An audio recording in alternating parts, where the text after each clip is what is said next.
السلام عليكم ورحمة الله وبركاته. إن الحمد لله نحمده ونستعينه ونستغفره ونعوذ بالله من شرور أنفسنا ومن سيئات أعمالنا. من يهده الله فلا مضل له ومن يضلل فلا هادي له. وأشهد أن لا إله إلا الله وحده لا شريك له وأشهد أن محمدا عبده ورسوله صلى الله تعالى عليه وعلى آله وصحبه وسلم تسليما كثيرا. أما بعد، فإن خير الحديث كتاب الله وخير الهدي هدي محمد صلى الله عليه وسلم وشر الأمور محدثاتها وكل محدثة بدعة وكل بدعة ضلالة وكل ضلالة في النار. أعوذ بالله من الشيطان الرجيم. إن هذا القرآن يهدي للتي هي أقوم ويبشر المؤمنين الذين يعملون الصالحات أن لهم أجرا كبيرا.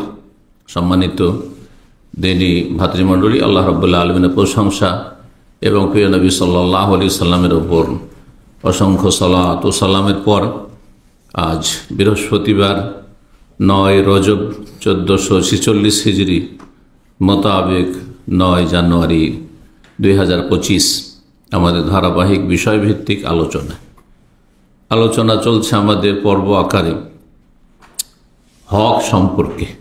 কয়েকটি হক নিয়ে আলোচনা হয়েছে। আজকে আর একটি গুরুত্বপূর্ণ হক, তা হচ্ছে কোরআনুল কারীমের হক। কার ওপর? মানব জাতির ওপর, আর বিশেষভাবে যারা উম্মতুল কোরআন, কোরআনের অনুসরণের দাবিদার উম্মত।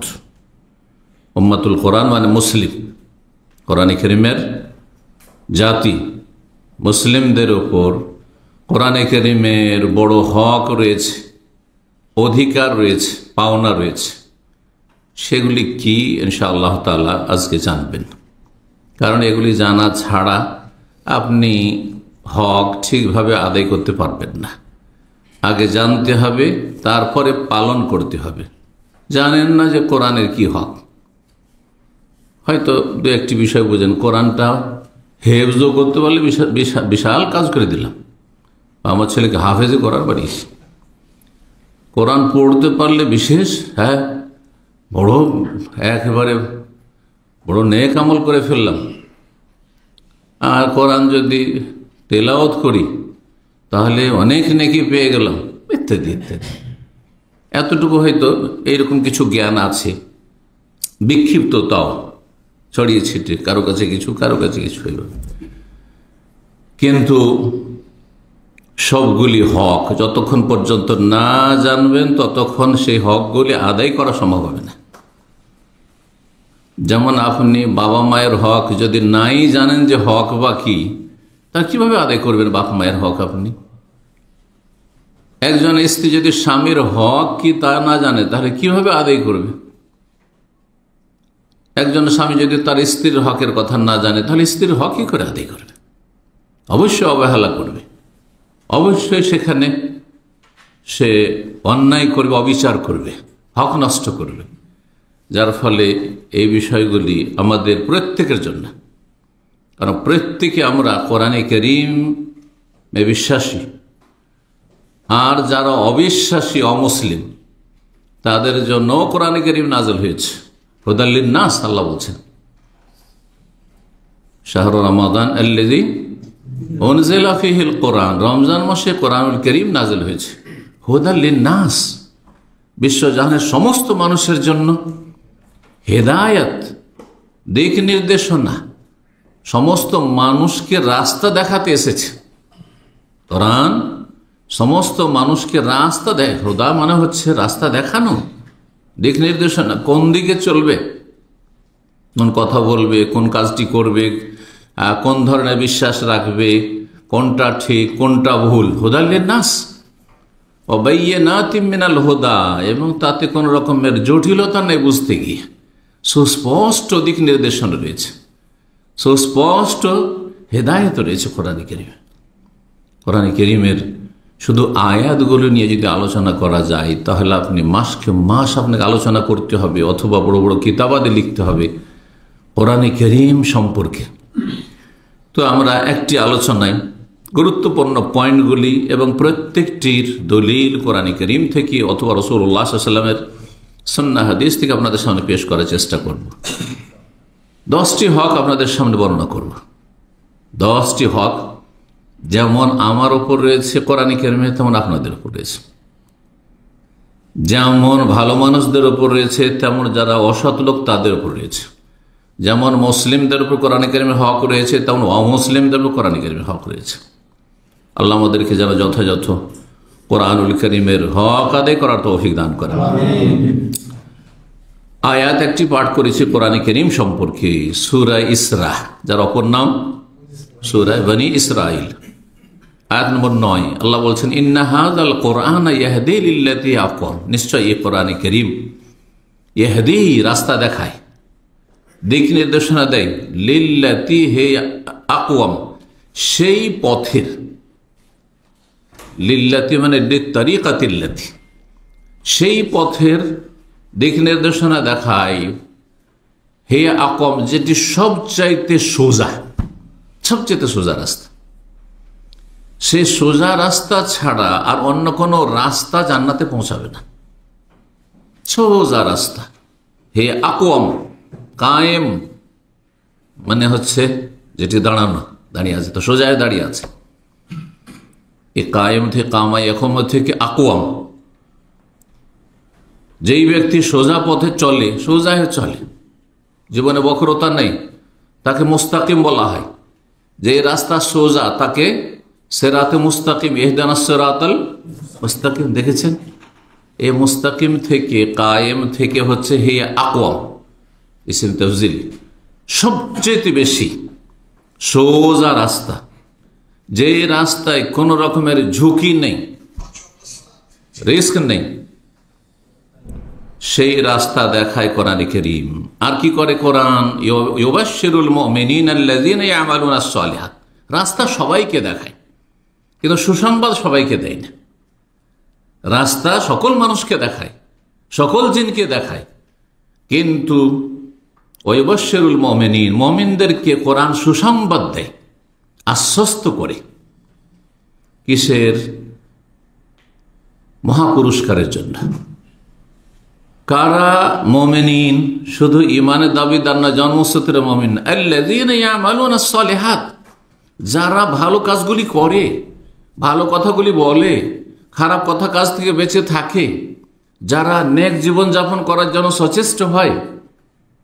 আল্লাযীনা ইয়ামালুনাস সালিহাত আন্না লাহুম আজরান কাবীরা, তাদের জন্য মহা পুরস্কার রয়েছে। কবির, কবির মানে বড়, বিশাল, বিশাল পুরস্কার রয়েছে। এই সুসংবাদ কোরআনে কারীম দিয়ে থাকে কাদেরকে? মুমিনদেরকে, যারা ইমানদার। আলহামদুলিল্লাহ বলুন। আল্লাহ যে ইমানের তৌফিক দিয়েছেন, ইসলাম গ্রহণের তৌফিক দিয়েছেন, ইসলামকে রক্ষা করে হেফাজতের তৌফিক দান করে জন্মসূত্রে যেটা পেয়েছি। অসংখ্য মানুষ আছে জন্মসূত্রে পরম্পরা ইসলাম পেয়েছে, হয়তো কয়েক শত বছর থেকে তারা বংশ পরম্পরা মুসলিম, কিন্তু ইমানের উপর নেই। তাদের কেউ নাস্তিক, তাদের কেউ সেকুলার, তাদের এগুলো সব কুফরি, তাদের কেউ মানবরচিত বিধানে বিশ্বাসী, তাদের কেউ মাজার পূজারী, পীর পূজারী, শিরককারী, আল্লাহ ছাড়া অন্যের কাছে সাহায্য কামনা করে। আপনাকে আল্লাহ সব শিরক থেকে, কুফরি থেকে, ইমান ভঙ্গকারী বিষয় থেকে আল্লাহ বাঁচিয়ে রেখেছেন। সুসংবাদ আপনাদের জন্য, আল্লাহ যেন শুকরিয়া আদায়ের তৌফিক দান করে। আন্না লাহুম আজরান কাবীরা, মহাপুরস্কারের সুসংবাদ দিয়ে থাকে কোরআনে কারীম। কোরআনে কারীমের এসব দিক নিয়ে যদি আলোচনা করতে থাকে ভূমিকায়, তাহলে কথা শেষ হয়ে যাবে, 10টি পয়েন্ট বলা শেষ হবে না। সুতরাং এগিয়ে যাই আমরা। কোরআনে কারীমের যদি হক আদায় না করে কোনো ব্যক্তি, তাহলে সেই ব্যক্তি কোরআনে কারীমকে পরিত্যাগ করল, উপেক্ষা করল, জি, বর্জন করল, ছুঁড়ে ফেলে দিল। সূরা ফুরকান আয়াত নম্বর 33 আল্লাহ ইরশাদ করেছেন, এবং তাদের বিরুদ্ধে রাসূলুল্লাহ সাল্লাল্লাহু আলাইহি ওয়াসাল্লাম হাশরের মাঠে অভিযোগ করবেন। যারা কোরআনে কারীমের হক আদায় করেন, তাদের বিরুদ্ধে রাসূলুল্লাহ সাল্লাল্লাহু আলাইহি ওয়াসাল্লাম স্বয়ং আল্লাহর সামনে কি করবেন? আসামের কাঠগড়ায় নিয়ে আসবেন, হাজির করবেন ওদেরকে। আল্লাহর সামনে কেস দায়ের করবেন, কেস ফাইল করবেন রাসূলুল্লাহ সাল্লাল্লাহু আলাইহি ওয়াসাল্লাম। ওয়াকালা রাসূল, আল্লাহ বলছেন রাসূল সাল্লাল্লাহু আলাইহি ওয়াসাল্লাম বলবেন সেদিন, ইয়া রব্বে, হে আমার রব, ইন্না কওমি ইত্তাখাযু হাযাল কুরআন মাহজুরা, আমার জাতি এই কোরআনকে পরিত্যাগ করেছে, কোরআনকে বর্জন করেছে। মাহজুরা, হাজর মানে ছেড়ে দেওয়া। এই জন্য কোনো গ্রাম যদি অনাবাদ হয়ে যায়, বিরান হয়ে যায়, কোনো মানুষ বাস করে না, সেটাকে বলা হয় কারিয়াতুন মাহজুরা, পরিত্যক্ত জনপদ। কোরআনে কারীম এমন একটি আসমানি মোবারক কিতাব যে যারা কোরআনে কারীমের হক আদায় করে তাদেরকে আল্লাহ রাব্বুল আলামিন এই কোরআনের মাধ্যমে কি করেন? উঁচু করেন, উন্নীত করেন, সম্মানিত করেন, যেই সম্মান কোরআন ছাড়া কোথাও খুঁজে পেত না। বহু জাতিকে আল্লাহ সম্মানিত করেছেন, অথচ তারা সমাজের একেবারে নিম্ন স্তরে ছিল, সব দিক থেকে, সামাজিক দিক থেকে, পারিবারিক দিক থেকে, বংশীয় মর্যাদার দিক থেকে, অর্থের দিক থেকে, আর ক্ষমতার দিক থেকে, শারীরিক মানসিক শক্তির দিক থেকে, সব দিক থেকে একেবারে নিম্নমানের ছিল। গোলাম, দাস দাসী ছিল তারা। চিন্তা করুন, বেলাল একজন গোলাম, দাস, কালো কদাকার কুৎসিত, সুবহানাল্লাহ, আফ্রিকি, কিন্তু রাসূলুল্লাহ সাল্লাল্লাহু আলাইহি সাল্লামের মোবারক মসজিদ নবীর মিনারায় আজান দেওয়ার মর্যাদা হাসিল করেছেন। রাসূলুল্লাহ সাল্লাল্লাহু আলাইহি সাল্লামের সামনে জান্নাতে আগে আগে হাঁটছে, আর রাসূলুল্লাহ সাল্লাল্লাহু আলাইহি সাল্লাম তার পায়ের জুতার স্যান্ডেলের আওয়াজ পাচ্ছেন। হাদিস জানেন না? চিন্তা করুন কিভাবে পৌঁছিলেন তিনি, অথচ তার এমনি পার্থিব কোনো মর্যাদাই ছিল না মক্কায়। ইন্না হাযাল কুরআনা ইয়াহদি লিল্লাতী আকওয়াম, শুধু আখিরাতের ক্ষেত্রে নয়, জান্নাতের ক্ষেত্রে নয়, দুনিয়ার ক্ষেত্রেও কোরআন সম্মানিত করে। তো হাদিসটি বলি আপনাদের সামনে, বহু জাতিকে, বহু মানুষকে আল্লাহর কোরআন দিয়ে সম্মানিত করেছেন, আর করছেন, আর করবেন। আর বহু জাতিকে কোরআনের মাধ্যমে আল্লাহ নিচে নামিয়েছেন, নামাচ্ছেন, নামাবেন। বলছেন রাসূলুল্লাহ বলছেন, ইন্নাল্লাহ ইয়ারফাউ বিহাযাল কিতাব আকওয়ামান ওয়া ইয়াদাউ বিহি আখারিন, নিশ্চয়ই আল্লাহ রাব্বুল আলামিন কি করেন? ইন্নাল্লাহ ইয়ারফাউ বিহাযাল কিতাব, এই কিতাব, আল কিতাব দি, আল কিতাব কোন কিতাবের নাম? আলিফ লাম যালিকাল কিতাব, আল কিতাব। কোরআনের শুরুতে কোরআনে কারীম কি বলা হয়েছে?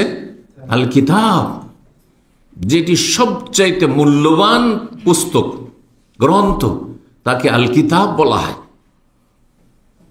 মূলত সেটি হচ্ছে আসল পুস্তক, সেটি হচ্ছে আসল গ্রন্থ, আর সমস্ত গ্রন্থ, সমস্ত লেখনী তার মুখাপেক্ষী। ইন্নাল্লাহ ইয়ারফাউ বিহাযাল কিতাব, এই কিতাবের মাধ্যমে আল্লাহ উপরে উঠান, রাফা ইয়ারফাউ মানে উপরে উঠান, সম্মানিত করেন, উন্নীত করেন। আকওয়ামান, কওমের বহু বচন, বহু জাতিকে, বহু জাতিকে। আজকে চিন্তা করুন, যারা সারা বিশ্বে ছড়িয়ে ছিটিয়ে মুসলিমরা আছে, সে সংখ্যালঘু হোক আর সংখ্যাগরিষ্ঠ হোক, মালয়েশিয়া, ব্রুনাই, ইন্দোনেশিয়া, তারপরে যেসব এলাকা মুসলিম সংখ্যা, চিন্তা করুন কত দূর কাফের অঞ্চল পার করে সেখানে কোরআনের আলো পৌঁছেছে, আর তারা সৌভাগ্য তাদের হয়েছে, তারা ভাগ্যবান হয়েছে, খুশনসিব হয়েছে। চিন্তা করুন তো দেখি, মাঝখানে বহু জাতি কাফের পত্তলিক থেকে গেছে, ইহুদি নাসারা থেকে গেছে, পথভ্রষ্ট থেকে গেছে। যারা দুনিয়ার ম্যাপ সম্পর্কে ভৌগোলিক জ্ঞান রাখেন তারা ভালো করে বুঝছেন, জি, কোরআন দিয়ে বহু জাতিকে আল্লাহ উপরে উঠিয়েছেন, দুনিয়া এবং আখিরাতে। ওয়াযাউ বিহি আখারিন, আর বহু জাতিকে আল্লাহ রাব্বুল কোরআনের মাধ্যমে কি করেন? লাঞ্ছিত করেন, অপদস্থ করেন, নিচে নামিয়ে দেন, মাটিতে মিশিয়ে দেন। কোরআনে কারীম নাযিল হয়েছে, যারা ঈমান নিয়ে এসেছে তারা আবু বকর হয়েছে, উমর হয়েছে, উসমান হয়েছে, আলী হয়েছে, আশরে মুবাশশারা হয়েছে, তারা জান্নাতের সার্টিফিকেট, দুনিয়াতে জীবন্ত জান্নাতি তারা। আর বহু জাতিকে আল্লাহ এত নিচে নামিয়েছেন, অথচ মক্কায় তারাই ছিল প্রভাবশালী, তারাই ছিল নেতৃস্থানীয় ব্যক্তি, আবু জাহাল, আবু লাহাব, ওতুবা, শাইবা, রবিয়া, আর এরকম বহু। জি, যুগে যুগে এইরকমই। তো কোরআন কারীম যারা ধারণ করবে, হক আদায় করবে, তাদের জন্য সুসংবাদ রয়েছে যে তারা সম্মানিত, দুনিয়া তো সম্মানিত। চিন্তা করুন সাধারণভাবে যে একটা গরিবের ছেলে যখন কোরআন কারীমের বড় জ্ঞানী হয়, ইলম হাসিল করে সব দিক থেকে, আর তারপরে সেই ব্যক্তি নিজে আমল করে অন্যকে পৌঁছায়, তখন তাকে সমাজে কেউ চিনত না, তার গোটা বংশকে কেউ তার গ্রামে মূল্যায়ন করতো না, আর সারা বিশ্বে তাকে চিনত। এটা তো দুনিয়া, তুচ্ছ দুনিয়া। আখিরাতে যে মহাপুরস্কার আছে, আন্নালাহুম আজরান কাবীরা, সুবহানাল্লাহ। তো কোরআন দিয়ে আল্লাহ বহু জাতিকে সম্মানিত করবেন। এই জন্য দেখা যাচ্ছে যে অধিকাংশ আইম্মায়ে কেরাম যেগুলো দেখবেন আপনি, অধিকাংশ এরা কিন্তু মক্কা মদিনার না। হ্যাঁ, যে এদের আরবি ভাষা ছিল মাতৃভাষা, এরা আরো বংশের, সুতরাং তার বংশীয় মর্যাদাও ছিল, এরা আওলাদের রাসূল নবীর বংশের আলে বাইত ছিল না। ইমাম বুখারী, হ্যাঁ, তারপরে ইমাম মুসলিম, আবু দাউদ, হ্যাঁ, নাসাই, তিরমিজি, ইবনে মাজাহ, অধিকাংশ আইম্মায়ে কেরাম। শুধু ইমাম নাসাই প্যালেস্টাইন, আর বাকি ইমাম বুখারী কোথাকার? বুখারা কোথায়? হ্যাঁ, উজবেকিস্তান। ইমাম মুসলিম বাড়ি নেশাপুর, নেশাপুরি মানে কি? নেশাপুর। আরব দেশে কোনো পুর নাম আছে? পুর না, তাহলে বুঝতে হবে আপনাকে যে কোথাকার। ইমাম আবু দাউদ কোথাকার? সিজিস্তান, পাকিস্তান, হিন্দুস্তান, আফগানিস্তান, আরব দেশে কোথাও নাম আছে এরকম? তাহলে সিজিস্তান, বুঝতে হবে এগুলো জিনিস। তো সুবহানাল্লাহ, কিভাবে আল্লাহ সম্মানিত করেন। এক এক করে বললে তো এতেই লম্বা হয়ে যাচ্ছে। ইমাম ইবনে মাজার কথা বলি, তাকে বলে কাজউইনি। কাজবিন কোথায়? ক্যাসপিয়ান থেকে, ইংরেজিতে ক্যাসপিয়ান সাগর বুঝেন? হ্যাঁ, যারা ভূগোলের জ্ঞান রাখে, সাগর মহাসাগরের জ্ঞান রাখে, তারা বুঝে ক্যাসপিয়ান। জি, ইউরোপে চিন্তা করেন আপনি, ইউরোপের বর্ডারে কাজউইনি। এইভাবে দেখেন বহু আইম্মাকে, ইমাম আবু হানিফা রাহিমাহুমুল্লাহ জামিয়ান, আল্লাহ সবার রহম করুন। তার ভাষা মাতৃভাষা কি? আরবি, ফার্সি ভাষা। জি, যেসব আইম্মায়ে কেরাম করাতে বল, তারা যেহেতু অনারব ছিল, তাহলে তাদের ভাষা, মাতৃভাষা আরবি ছিল না তাদের। পরে তারা আরবি শিখে আরবি হয়েছেন আমাদের মতো। জি, তো আল্লাহ এভাবে সম্মানিত করেন। যাই হোক, কথা না বাড়িয়ে এখন আসি কোরআনের হকগুলি। কয়টি হক বলবো? 10টি। 1 নম্বর হক কি হইতে পারে চিন্তা করুন তো। প্রথম হক দেখি আপনাদের মতামত। 1 নম্বর হচ্ছে ঈমান। 1 নম্বর হচ্ছে ঈমান, বিশ্বাস করা। বিশ্বাস করে, বিশ্বাস হকি দিয়ে, অন্তর দিয়ে বিশ্বাস করে মেনে নেওয়া। শুধু বিশ্বাস করা না। বহু অমুসলিম আছে, হিন্দু আছে, খ্রিস্টান আছে, কোরআনের সত্যতা বিশ্বাস করে, মুসলমান হয়ে যান, বলছে পারছি না, তাহলে এটা ঈমান হইল না। বিশ্বাস করে সেটা কি করা? মেনে নেওয়া। এটা নাম হচ্ছে ঈমান। তো এটি সবচেয়ে বড় হক। আর এই হক ছাড়া বাকি হক যদি সবগুলি থাকে 9টি, শুধু এই হকটি নেই, কোনো কাজে আসবে না, এত গুরুত্বপূর্ণ হক। ঠিক ওই রকমই যেমন ইসলামের কয়টি খুঁটি? 5টি খুঁটি, 4টি আছে, কিন্তু লা ইলাহা ইল্লাল্লাহ নেই, লা ইলাহা ইল্লাল্লাহ মুহাম্মাদুর রাসূলুল্লাহ নাই। 5 ওয়াক্ত নামাজও পড়ে, রোজাও রাখে, হজও করে, যাকাতও দেয়, সবই আছে। মুসলিম বলবেন তাকে? না, আল্লাহ ছাড়া কোনো সত্য মাবুদ নেই, এটা স্বীকার করে নিতে হবে, শাহাদাত দিতে হবে, মুহাম্মদ সাল্লাল্লাহু আলাইহি ওয়াসাল্লাম আল্লাহর রাসূল, তার মাধ্যমে দিন জানতে হবে, এটা মেনে নিতে হবে। ওই রকমই তার প্রতি ঈমান নিয়ে আসতে হবে। কিসের প্রতি? কোরআন কারীমের প্রতি ঈমান নিয়ে আসতে হবে। এই মর্মে অনেক আয়াত রয়েছে কোরআন কারীমে। দুই একটি আয়াত শোনাই। আল্লাহ বলছেন সূরা বাকারা আয়াত নম্বর 91, ওয়াইযা কিলা লাহুম আমিনু বিমা আনজালাল্লাহ, যখন কাফেরদেরকে বলা হইতো যে যা আল্লাহ নাজিল করেছেন তার প্রতি ঈমান নিয়ে আসো। কি আল্লাহ নাজিল করেছেন? কোরআন নাজিল করেছে রাসূলুল্লাহ সাল্লাল্লাহু আলাইহি ওয়াসাল্লামের উপর। তার প্রতি ঈমান নিয়ে আসো। তার মানে কোন ধর্ম মানতে হবে? যেটা আসমানি ধর্ম, মানুষের রচিত ধর্ম মানলে হবে না। অধিকাংশ ধর্মগুলি হচ্ছে মানুষের রচিত, রচনা করা, মন গড়া ধর্ম। আসমানি ধর্ম আগে আরো কিছু ছিল, যে আসমানি কিতাব বলে তাওরাত, ইনজিল, জবুর, কিন্তু সেগুলি রহিত করে দেওয়া হয়েছে। যেমন ভারতের এক সময় সংবিধান মোগলদের ছিল, রহিত হয়ে গেছে, এখন মানা চলবে না, না হলে দেশদ্রোহী আপনি। ইংরেজদের আমলে ইংরেজদের আইন কানুন ছিল, রহিত হয়ে গেছে, চলবে না, এটা হচ্ছে ওল্ড এডিশন, চলবে না, এটা পুরাতন এগুলো সংবিধান, ঠিক কিনা? আচ্ছা, যদি 47-এর পরে যখন পূর্ব পাকিস্তান ছিল বাংলাদেশ, সে পাকিস্তানি সংবিধান যদি বাংলাদেশের জমিনে মানেন তো আপনি দেশদ্রোহী না? ঠিক তেমনি আপনি যদি মনে করেন যে আমি ঈসা আলাইহিস সালামের নিয়ে আসা ধর্ম ইনজিল মানবো, তো আপনি আল্লাহ দ্রোহী না? আল্লাহ দ্রোহী, আল্লাহর দুশমন আপনি। দেশদ্রোহী মানে দেশের দুশমন, আর আপনি আল্লাহর দুশমন, আল্লাহর দ্বীনের দুশমন। কারণ আল্লাহ শেষ নতুন বিধান যেটি পাঠিয়েছেন সমস্ত বিশ্বের মানবতার জন্য, সেটা হচ্ছে আল কোরআনুল কারীম। জি, এভাবে বুঝলে আরো সহজ হবে, অমুসলিমদের জন্য সহজ হবে।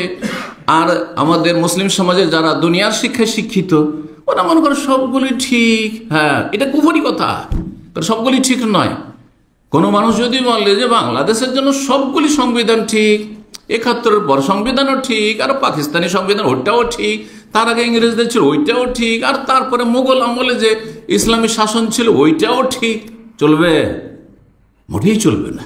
জি, তাহলে আপনি দুনিয়া ভালো করে বুঝছেন, কিন্তু আপনি দিন ভালো করে, জান্নাতের রাস্তা ভালো করে বুঝছেন না। আপনি দেশে নিরাপদ থাকতে হবে, আসামের কাঠগড়ায় দাঁড়াইলে হবে না, এইটা ভালো করে বুঝছেন, কিন্তু হাসরের মাঠে আসামের কাঠগড়ায় যাবেন, আর বুঝবেন না বিষয়টি, আগে এটা বুঝতে হবে আপনার।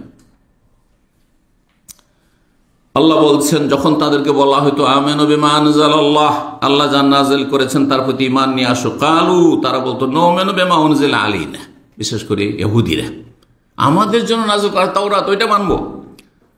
ওয়া ইয়াকফুরুনা বিমা ওয়ারাহু, তারপরে যে নাযিল হয়েছে সেগুলি তারা অস্বীকার করত। সুতরাং ইহুদিরা ইনজিল মানত না, ওটা আমাদের না, মানব না। আর কোরআনে কারীমও মানেনি তারা, ইয়াকফুরুনা বিমা ওয়ারাহু। অথচ আল্লাহ বলছে ওয়াহুয়াল হাক্কু, কোরআনে কারীম হচ্ছে সত্য, হক। মুসাদ্দিকাল লিমা মাহু, তাদের সাথে যে আসমানি কিতাব তাওরাত রয়েছে যেটা রহিত করা হয়েছে তার সত্যায়নকারী, অর্থাৎ তাতে যে বিষয়গুলি আল্লাহ রাখতে চেয়েছেন সেগুলির রাখা হয়েছে কোরআনে কারীমে।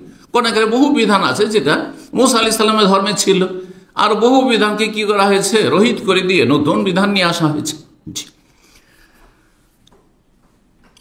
সূরা বাকারার প্রথম দিকে আয়াত নম্বর 4 আল্লাহ বলছেন, ওয়াল্লাযীনা ইউমিনুনা বিমা উনজিলা ইলাইক, যারা হে নবী তোমার প্রতি যা নাযিল করা হয় তার প্রতি ঈমান নিয়ে আসে। তো শেষ নবীর প্রতি কি নাযিল হয়েছে? কোরআন, তার প্রতি ঈমান নিয়ে আসে। ওয়া মা উনজিলা মিন ক্বাবলিক, তোমার পূর্বে যেগুলো নাযিল ওগুলোকে বিশ্বাস করে সংক্ষেপে, কারণ ওগুলো সংক্ষেপে, কারণ সবগুলি সংবিধান তো একসাথে মানা যায় না। কিন্তু আপনি বিশ্বাস করেন যে এক সময় আমাদের সংবিধান ওইটা ছিল, এবার বিশ্বাস করেন না? 71 আগে 47 থেকে 71 ছিল, পাকিস্তানি সংবিধান ছিল, তার আগে ইংরেজদের সংবিধান ছিল, ইত্যাদি 200 বছর প্রায়, ইত্যাদি ইত্যাদি।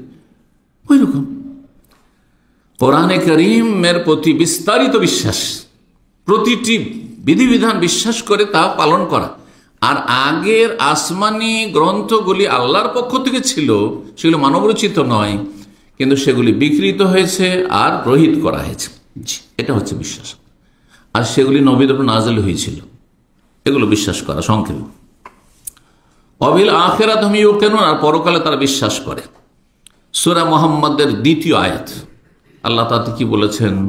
ওয়াল্লাযীনা আমানু ওয়া আমিলুস সালিহাত, যারা ঈমান নিয়ে এসেছে এবং সৎকর্মশীল হয়েছে।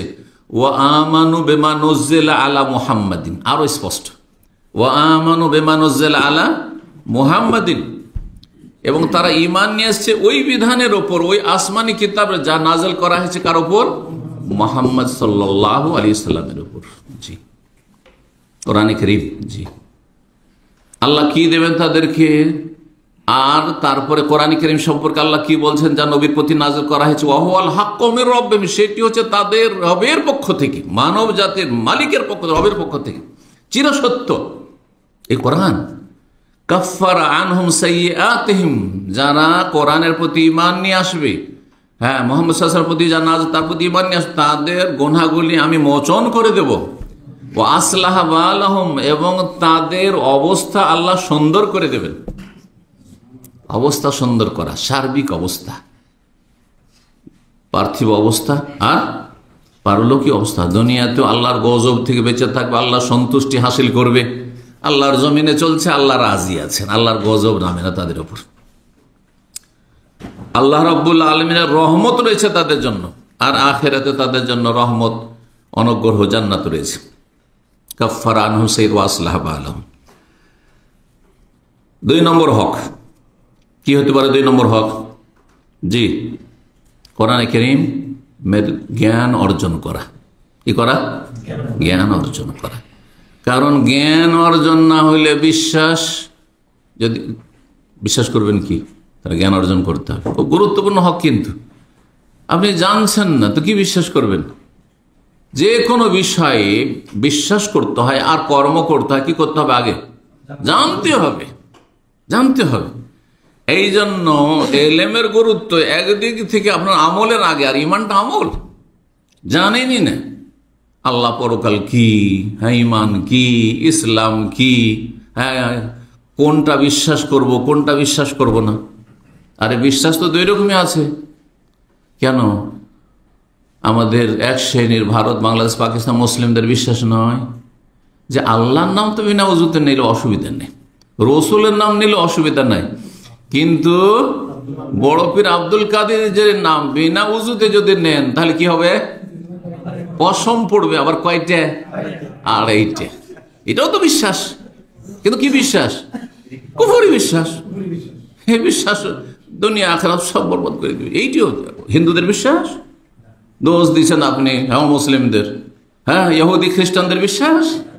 তারা কথিত মুসলিম, কিন্তু মুসলিম হইতে পারেনি, মুসলিম হইতে পারেনি। তারা মুসলিম হইতে হবে তাদের কাছে।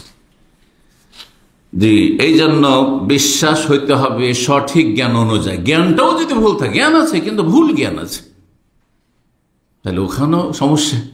তো জ্ঞানটা কি হইতে হবে? ইলমান নাফি, উপকারী জ্ঞান, যেটা আপনার উপকারে আসে, কাজে আসে।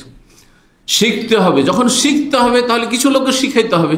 তাহলে কোরআনের একটি হক হচ্ছে পঠন পাঠন, শিক্ষা নেওয়া আর শিক্ষা দেওয়া। যারা জানছেন শিখাবেন, যারা জানছেন না শিখবেন, এটা হচ্ছে কোরআনের দ্বিতীয় হক। আল্লাহ রাব্বুল আলামিন কোরআনে কারীমে এর এই সম্পর্কে বলছে, ইন্নাল্লাযীনা ইয়াতলুনা কিতাবাল্লাহ, সূরা ফাতিরের আয়াত নম্বর 29 আল্লাহ ইরশাদ করছেন, যারা আল্লাহর কিতাব পাঠ করে। তিলাওয়াত মানে পাঠ করে। তিলাওয়াতের 2টো অর্থ হয়, আমলের ক্ষেত্রে তখন আরেকটি অর্থ আমাদের আসবে। তেলাওয়াতের একটি অর্থ হচ্ছে শাব্দিক তেলাওয়াত, সেটাই সেই অর্থে কিন্তু আমরা বুঝি। আমরা অনারবরা হ্যাঁ বাংলা উর্দু ভাষায় কোরআনের তেলাওয়াত মানে কি বুঝি? আবৃত্তি করা, রিডিং করা, পাঠ করা বুঝি, ইয়াতলুনা কিতাবাল্লাহ। কিন্তু আরবি ভাষায় তেলাওয়া মানে অনুসরণ করা শাব্দিক। একটা হচ্ছে পড়ার অনুসরণ, আর একটা হচ্ছে আমলের অনুসরণ। তখন আর একটি অর্থ হবে, বাস্তবায়ন করার অর্থ হবে। এই জন্য আরো ওলামারা বলেন যে তেলাওয়াত লফজি এবং তেলাওয়াত মানবী, কোরআনের শব্দের তেলাওয়াত, আরেকটি হচ্ছে অর্থের তেলাওয়াত। অর্থের তেলাওয়াত কি? অর্থটা চর্চা করা, প্র্যাকটিস করা, মানে আমল করা, বাস্তবায়ন করা। তো আল্লাহ বলছেন যারা আল্লাহর কিতাব কোরআনে কারীম পাঠ করে, ওয়াকামুস সালাতা, এবং সালাত কায়েম করে, ওয়ানফাকু মিম্মা রাযাকনাহুম সিররান ওয়া আলানিয়া, আর গোপনে প্রকাশ্যে তারা তাদের যা আল্লাহ রিজিক দিয়েছেন তার থেকে খরচ করে, যাকাত দেয়, সাদকা করে, এবং যা ফরজ দায়িত্ব রয়েছে বা মায়ের জন্য খরচ করতে বৃদ্ধ হয়ে গেছে আর কাজকর্ম তাদের নাই, বা তাদের আর্থিক ওইভাবে সচ্ছলিত নেই, তখন ফরজ হয়ে আছে, কখনো ফরজ কখনো মুস্তাহাব। এরকম স্ত্রীর জন্য খরচ করা, ছেলে মেয়েদের জন্য খরচ করা, যা রিজিক দেওয়া থেকে খরচ করবে। খরচ 2 রকম, একটা হচ্ছে দান সাদকা জাকাতের খরচ, যে জাকাত ফরজ, আর একটি হচ্ছে ফরজ ব্যয় বহন। এই কাজগুলি যারা করবে ইয়ারজুনা তিজারাতান লান তাবুর, এমন ব্যবসার আশা তাদের রয়েছে যে আশা নিরাশা হবে না, যেই ব্যবসায় কোনো লস নেই। লান তাবুর, দুনিয়ার সমস্ত ব্যবসাতে লাভ লস দুটোরই সম্ভাবনা রয়েছে, কিন্তু কোরআনের তেলাওয়াত, কোরআনের পঠন যারা পড়াবে তাদের এমন ব্যবসা, কার সাথে? আবার আল্লাহর সাথে, যে ব্যবসায় কোনো লস নেই, লাভ আর লাভ, লাভ আর লাভ। কোরআন তেলাওয়াত করে দেখবেন, আজকাল যারা হাফিজ বা যারা কারি বা আলেম যারা, তাদের কথা বলছি, সাধারণ মানুষ তো কোরআন ওই রমজান মাসে যদি পড়েনও, রমজান মাসে শুধু ছুঁয়ে দেখবেন, দৈনিক পড়বেন না। হ্যাঁ, কিন্তু হাফেজদের অবস্থা এরকম, আলেমদের অবস্থা এরকম, দায়ীদের অবস্থা, মাদ্রাসা পড়ুয়াদের অবস্থা এরকম। হ্যাঁ, তারা কোরআন ওই পড়ে, সিজনাল পড়ে, রমজান মাসে কোরআন খতম করে। আর বেদাতি হলে তো বলতে হবে না, মৌসুমে সিজনে যেখানে ইনকামের সুযোগ সুবিধা সেইখানে কোরআন খানি করে। জি, কোরআন কি পেটের জন্য ব্যবহার করেছে, কোরআন খানি। যদি কেউ তেলাওয়াত করে, হ্যাঁ, যে আমি তেলাওয়াত করলে, এক পারা তেলাওয়াত করলাম, আপনারা দেন আমাকে 50 রিয়াল দেন, কি বলেন এটা সম্পর্কে? হ্যাঁ, কত তুচ্ছ কাজ, তাই না? সে নেকির জন্য তেলাওয়াত করেনি। তাহলে বাড়ি বাড়ি যে এই যে কোরআন খানি করে বাড়াচ্ছেন আর বক্সায় বাড়াচ্ছেন, এটা কি সেটা নয়? সেটাই তো সেটা। জি, সুতরাং বড় কাবিরা গুনাহ কোরআন খানি আর ইসালে সব। জি, আল্লাহ বুঝার তৌফিক দান করেন। যারা পড়াচ্ছে, পয়সা খরচ করে, তারাও নেকি পাবেন, তাদের মৃত নেকি পাবেন না, আর যারা পড়ছে তারাও নেকি পাবে না, বরং জাহান্নাম পাবে, যে তুমি পেটের গরজে তেলাওয়াত করেছো, কোরআন খানি করেছো। তো সহিহ বুখারীর হাদিস আপনাদেরকে শোনায়, রাসূলুল্লাহ সাল্লাল্লাহু আলাইহি ওয়াসাল্লাম বলেছেন, এবং এই হাদিসটি সাহাবায়ে কেরামের মধ্যে সবচেয়ে বেশি কোরআন তেলাওয়াতে যিনি খ্যাতি লাভ করেছিলেন তিনি বর্ণনা করেছেন। কে হইতে পারে বলুন তো দেখি? না, ওসমান রাদিয়াল্লাহু তাআলা। ওসমান রাদিয়াল্লাহু তাআলা খলিফা, তারপর যেটুকু সময় পেতেন আপনার এই থেকে, এই খেলাফতের দায়িত্ব পালন করে সবসময় কোরআন তেলাওয়াত করতেন, কোরআন তেলাওয়াত করতে থাকতেন। খায়রুকুম মান তাআল্লামাল কোরআন, আর তোমাদের মধ্যে সবচেয়ে ভালো মানুষ, খায়রুকুম, সবচেয়ে ভালো মানুষ। চিন্তা করেন, কিছু দিক থেকে ভালো হইতে পারেন আপনি আর আমি, কিন্তু সবচেয়ে ভালো মানুষ হওয়া যেমন তার কথা নয়। খায়রুকুম, তোমাদের সবচেয়ে উৎকৃষ্ট, সবচেয়ে ভালো মানুষ হচ্ছে কে? মান তাআল্লামাল কোরআনা, যে কোরআন শিখে, কোরআনের ছাত্র, ও আল্লামাহু, কোরআন শেখায়, কোরআনের তালিম দেয়, কোরআনের ওস্তাদ অথবা কোরআনের ছাত্র। কোরআনের শিক্ষা, যদিও কোরআনের শিক্ষা শুধু শাব্দিক শিক্ষা নয়, এটা হচ্ছে প্রাথমিক স্তর, এটা জানেন। কোরআনের শিক্ষা যখন বলছেন হালাকায়ে কোরআন, তখন মনে করেন যে কোরআন শিখা শুধু শিখলে হয়ে গেল, এটা প্রাথমিক স্তর হক আদায় করলেন আপনি। এর জন্য আরো আপনাকে আগে বাড়তে হবে, তাহলে কোরআনের হক আদায় হবে। যেগুলো ইনশাল্লাহ, যেহেতু 10টি পয়েন্ট বলতে চেয়েছি, সেখানে সে পয়েন্টটি ইনশাল্লাহ আলাদা করে বর্ণনা করব। আল্লাহ রাব্বুল কোরআন তেলাওয়াতের আরো বেশ কিছু আয়াতে প্রশংসা করে। সূরা বাকারা 121 নম্বর আয়াতে রয়েছে, আল্লাযিনা আতাইনাহুম ইয়াতলুনা হাক্কা তিলাওয়াতিহি, যাদেরকে আমি কিতাব দিয়েছি, সত্যি যদি কিতাবের সাথে মহব্বত থাকে এবং কিতাবের যদি হক আদায়কারী হয়, তাহলে তারা যথাযথ তেলাওয়াত করে, যথাযথ পাঠ করে, পড়ার মতো পড়ে, হাক্কা তেলাওয়াতি, হক আদায় করে পাঠ করে। আল্লাহ বলছেন। আল্লাহ রাব্বুল আরো বলেছে সূরা আল ইমরান আয়াত নম্বর 113-তে, ইয়াতলুনা আয়াতিল্লাহ, কিছু নেক মানুষ আছে যারা আল্লাহর আয়াতগুলি তেলাওয়াত করে আনা আল-লাইলি, রাতের অন্ধকারে, তাহাজ্জুদে বিশেষভাবে। কারণ রাতে মানুষ ফুরসতে থাকে, দিনে হয়তো কর্মব্যস্ততা আছে, কিন্তু রাতে মূল আসলে। আর রাতে যদি তেলাওয়াত করেন আর নির্জনে তেলাওয়াত করেন, তাহলে যেই আপনি খুশুর সাথে, একগ্রতার সাথে আর অন্তরের নম্রতার সাথে আপনি তেলাওয়াত করবেন, দুনিয়ার ব্যস্ততার মাঝে হবে না, হট্টগোলের মাঝে হবে না। বাচ্চারা হইচই করছে আর বিভিন্ন দিক থেকে ডাক হাঁক আসছে আর গাল গল্প চলছে, আর ওর মাঝে আপনি দিনের বেলা তেলাওয়াতে বসেছেন, না, ওতে আপনার ওই খুশু হবে না। সূরা মুজাম্মিল, এই জন্য আল্লাহ রাতের তেলাওয়াতের বেশি প্রশংসা করে। ইন্না নাশিয়াতাল লাইলি, মানে কিরাতাল লাইল, রাতের কিরাত, হে আশাদ্দ ওয়াকআ ওয়া আকওয়ামু কিলা, আল্লাহ বলেছেন। আল্লাহ যেন তৌফিক দান করেন। কোরআনের তেলাওয়াতের ফজিলত সম্পর্কে শোনেন। মা আয়েশা রাদিয়াল্লাহু তাআলা আনহা বর্ণনা করেছেন সহিহ বুখারী মুসলিম হাদিস, আল্লাযী ইয়াকরাউল কোরআন, যারা কোরআন পাঠ করে তারা দুই রকম। এক হচ্ছে কোরআন পাঠ করা তাদের জন্য খুব সহজ, পানি পান করার মতো। কষ্ট হয় পানি পান করতে, হ্যাঁ, যেমন শক্ত কোনো খাবার খেতে কষ্ট হয়, চিবাইতে হয়, তাই না? ওইরকম কোনো কষ্ট হয়? কত সহজ পানি পান করা, জুস পান করা। আল্লাযী ইয়াকরাউল কোরআন, যারা কোরআন পাঠ করে, ওয়া হুয়া মাহিরুন বিহি, আর কোরআনে বড়ই পণ্ডিত, পারদর্শী। কোরআন তেলাওয়াত পণ্ডিত, এত সহজ তাদের জন্য, এবং কোরআনে কেন অর্থ বোঝাও তাদের জন্য সহজ। পড়ার সাথে সাথে অর্থ বুঝছে, মাহির মানে একেবারে পারদর্শী। যদি কোরআনে পারদর্শী হয় তাহলে মা সাফারাতিল কিরামিল বারারা, তাদের ফজিলত হচ্ছে যে এই রকম যারা কোরআন তেলাওয়াতকারী তাদের অবস্থান হবে, আল্লাহ জায়গা দেবেন এমন ফেরেশতাদের সাথে, সাফারা এমন দূত ফেরেশতাদের সাথে যারা বড় সম্মানিত, কেরাম, করিমের বহু বচন, আল বারারা, যা বড় বড় নেক যারা। কারণ মানুষ যতই নেক হোক না কেন কিছু ভুল থাকতে পারে, কিন্তু ফেরেশতার কোনো ভুল ভ্রান্তির নেই, মানে ভুল করার ক্ষমতাই তাদেরকে আল্লাহ দেননি, গোনা করার পাপ করার কোনো ক্ষমতাই দেননি। ওই ক্ষমতাটি আল্লাহ নিয়ে নিয়েছেন তাদের কাছ থেকে, দেওয়া হয়নি প্রাকৃতিকভাবে।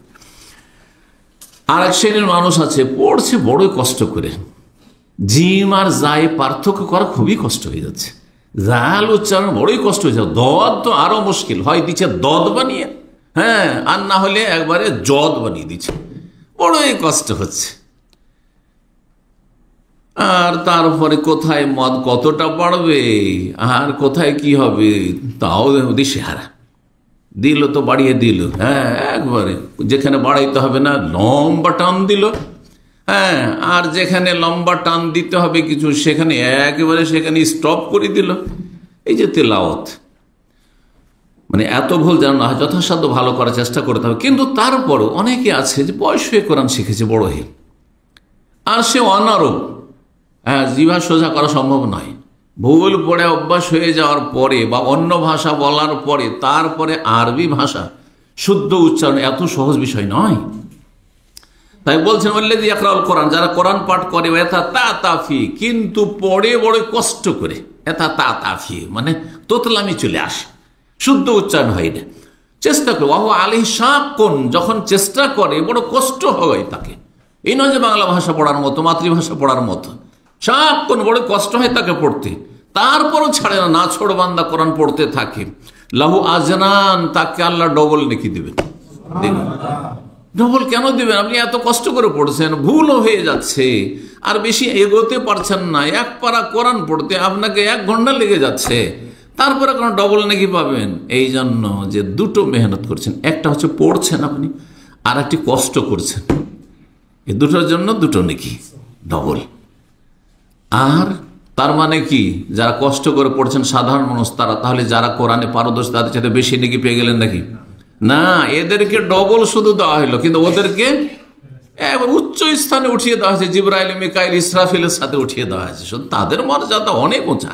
জি, যারা কোরআন বুঝিয়ে পড়ে, হ্যাঁ বুঝিয়ে পড়ে, কিন্তু বুঝে না পড়লে নামাজ বাতিল, এইসব বাড়াবাড়ি কথা, এইগুলো ফতোয়া থেকে সাবধান কিন্তু। জি, আল্লাহ সঠিক বুঝ দান করুন, মধ্যমপন্থী হওয়ার তৌফিক দান করুন। সহিহ মুসলিমের হাদিস 1337 নম্বর, রাসূলুল্লাহ সাল্লাল্লাহু আলাইহি ওয়াসাল্লাম বলেছেন, ইকরাউল কোরআন, তোমার কোরআন পাঠ করো। কোরআন পড়লে লাভ আর লাভ। ফাইন্নাহু ইয়াতি ইয়াউমাল কিয়ামাতি শাফিআন লিআসহাবি, কোরআন কিয়ামতের দিনে কোরআন পাঠকারীর জন্য, কোরআনের হক আদায় করার জন্য সুপারিশকারী হিসেবে আসবে। যে যত বেশি কোরআন পড়বে, যে যত বেশি কোরআনের জ্ঞান অর্জন করবে, যে যত বেশি কোরআন অধ্যয়ন করবে, কোরআনের সাথে সম্পর্ক, তার জন্য কোরআন তত বেশি হাসরের মাঠে আল্লাহর কাছে সুপারিশ করবে জান্নাতে নিয়ে যাওয়ার জন্য। জান্নাতি যদিও হয়তো সুপারিশ করবে জান্নাতে মর্যাদা উঁচা করার জন্য, এর নিচে আছে আল্লাহ কবর উঠাও। আল্লাহু আকবার।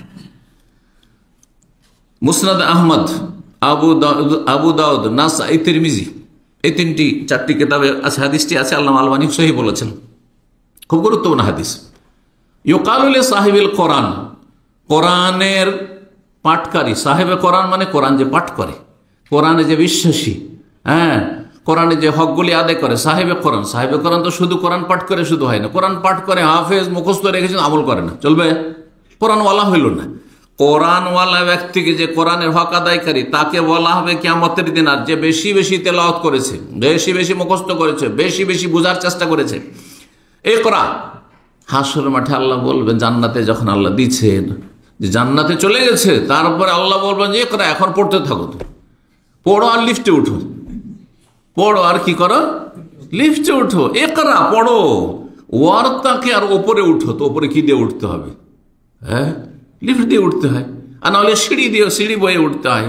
যদি লিফট না থাকে তাহলে ওপরে উঠতে থাকো, তেলাওয়াত করতেই থাকো, যতবার পাঠ করেছো, যত আয়াত পাঠ করেছো তোমার লাইফে দুনিয়াতে, ওইগুলো বারবার যতবার পড়েছো, ওই সবগুলো পড়া যতক্ষণ শেষ না হবে ততক্ষণ তুমি ওপরে উঠতেই থাকো, তোমার লিফট চলতেই থাকবো উপর দিয়ে। সুবহানাল্লাহ।